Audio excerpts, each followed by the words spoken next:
In this video, we're going to be continuing looking at problem solving and worded questions, which we have to find the maximum and minimum for differing variables and in different scenarios. So we're going to go through some worked examples, and through that we can look at the method and the way we approach these questions, which you can apply to other ones and be able to solve sort of for these maximum and minimums. So to begin, we'll look at the question. Find the minimum distance between the line y equals x plus 3 and the point 4, 0. So we have a line y equals x plus 3, and we have a point 4, 0, and we want to know what's the minimum distance here. So I find the best way to sort of understand this question, if you haven't seen it before, is to look at it graphically. So over here we have the line y equals x plus 3, and we have the point 4, 0. We want to find what is the minimum distance. Because we can find, between this point and another line, we can find multiple distances. So let's say we take a point in the line, x is equal to y is equal to 0. Then we're going to have this particular point here. So that's going to be when negative 3, 0, and we'll have the distance of 7 units. So that's the distance between that point and a particular point in the line. But that's not the minimum distance. So the minimum distance is actually when it is perpendicular.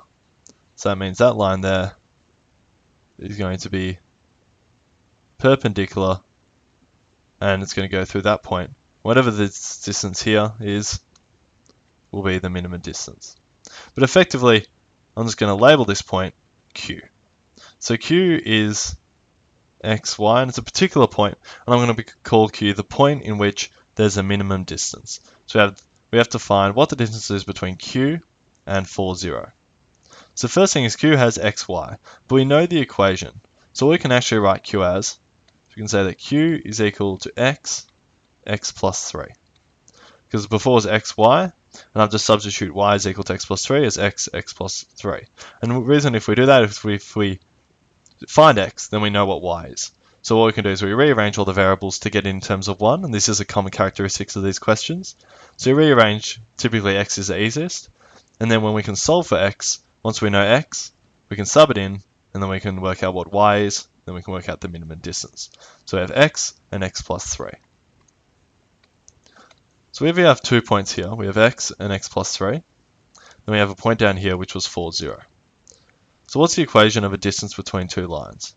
Well, it's going to be y2 minus y1 squared plus x2 minus x1 squared. So if we sub that in for these points, we're going to get 4 minus x squared plus 0 minus x minus 3 squared.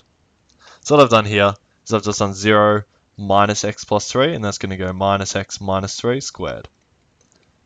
And because that's 0 minus and then it's squared, this is actually just still equivalent to 4 minus x squared plus x plus 3 squared, because you can take that negative out. And that's because both are negative, so we can take negative x plus 3, and then that's all squared.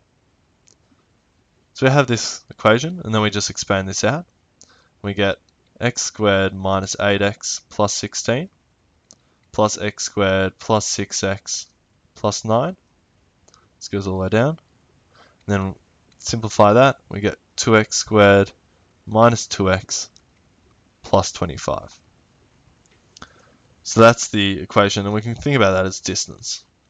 So the minimum distance is going to be when d, for the distance, so d distance over dx is equal to 0. So when the gradient is equal to 0, because when y equals something and we want to find the minimum y, we differentiate and we let it equal to 0, because this is going to be a turning stationary point. So if we want to let that equal 0, then we differentiate this.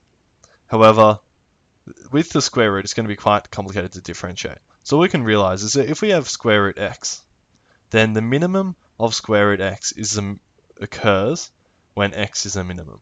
So whatever is inside is a minimum. That's because the square root doesn't change anything. It just, with regards to minimums and maximums, all it does is it reduces every number. So if a number is a maximum, then because it reduces every number, the maximum will still be a maximum, and the minimum will still be a minimum. So what we can do here is, rather than going square root and taking that chain rule, bringing the half down, taking the derivative of the inside, we can just say that we want to find d of distance of dx, is equal to 0. And then d of the distance, we can just find the tx squared minus 2x plus 25. We can sort of forget about this square root sign. So we go here, we get 2x minus 2x squared minus 2x plus 25. Then we want to differentiate this. So we get, let's say we'll call that y is equal to, and we get dy dx is equal to 4x minus 2. We let that equal to 0, and we find that at x equals a half, that is going to be the minimum distance. So we can use a first derivative test to check that. So x is equal to 0, x is equal to a half, x is equal to 1. Well, we find that when we sub this half into the distance, we get, when we sub this into the gradient, we get that a half times 4 minus 2 is going to give us 0. A half, x equals 0 will give us minus 2.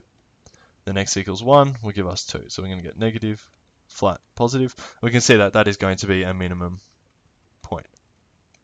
And you can sub x equals half into the distance square rooted, and also x equals 0 and x equals 1, and you'll see that this is a minimum point.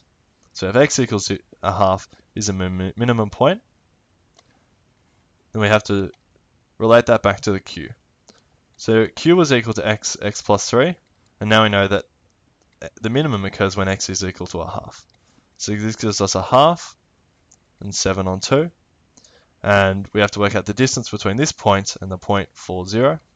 So that is equal to 4 minus a half, which is equal to 7 on 2 squared, plus 7 on 2 squared.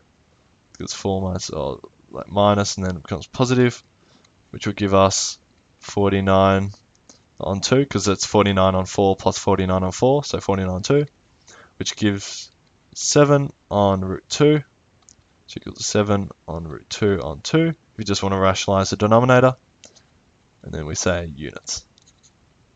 So minimum distance, going back to the very start of the question, so the minimum distance between the line y equals x plus 3 and the point 4, 0 takes us back to here, where we find that this is a minimum distance. So what happens to solve this question is we worked out at what point on the line created the minimum distance, then we sub that point back in, and from that we worked out what the minimum distance was. So going on to another question, typical question is about shapes and finding the minimum area, minimum volume of shapes. So this won't be an exact sort of question. I'll just run through sort of the general method of solving these questions. So here we have a cuboid. So we have sort of cube, but sort of rectangle. So we don't know what x and 3x and h are. So what the question could state is that the width is 3 times the width, or the length is 3 times the width. So that means we're going to get 3x and x. So because of that, we just say, well, we'll let the width equal x, and because of that, the length now equals 3x. And then the height is just equal to h. And the question may say, well, the total area is equal to 50. Then it may ask, what is the minimum volume? So that seems like, well, they give us the total area, but how does this relate to volume? So firstly, with the volume, what's the volume of this shape? Well, it's going to be 3x squared times h. The minimum volume is going to be when there's dv dx is equal to 0. However, we have x and h, so we have two variables. So we don't know how to solve this. So what we want to do is we want to get in just in terms of x or just in terms of h. So how do we do that? We'll use the fact that they told us the total area is equal to 50. So how is that going to help?